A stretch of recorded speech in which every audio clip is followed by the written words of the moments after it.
बिस्मिल्लाहिर्रहमानिर्रहीम। अस्सलाम वालेकुम नाजरीन, सबसे पहले ये जान लीजिए कि आसमानों पर शैतान का नाम अज़ाज़ील था। ये उस वक्त बहुत नेक बल्कि फरिश्तों का इमाम था।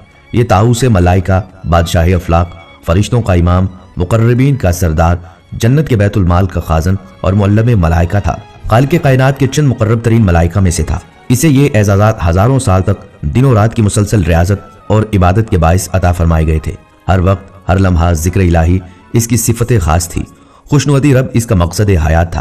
पहले आसमान से हफ्त अफलाक तक, जन्नतुल मावा से लोहे महफूज तक बिला रोक टोक रसाई ने इसे दूसरों से बरतर कर दिया था। ये तख्लीक आदम से हजारों साल पहले की बात है कि एक दिन वो अदब एहतराम के करीनों का ख्याल रखते हुए लोहे महफूज पर पहुंचा।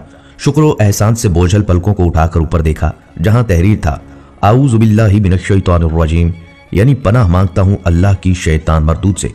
ये पढ़कर उसके पूरे वजूद पर खौफ से सनसनाहट तारी हो गई। उसने डरते डरते अर्ज किया, ऐ अल्लाह, ये शैतान कौन है?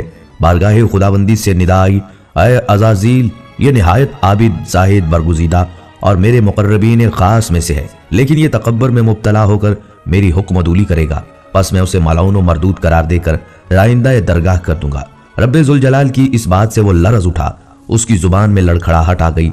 अटकते लफ्जों के दरमियान फिर अर्ज किया, ऐ माबूद बरहक, क्या मैं उससे वाकिफ हूँ? इरशाद हुआ, वक्त आने पर तू न सिर्फ उसे पहचान जाएगा बल्कि उसके अंजाम से भी वाकिफ हो जाएगा।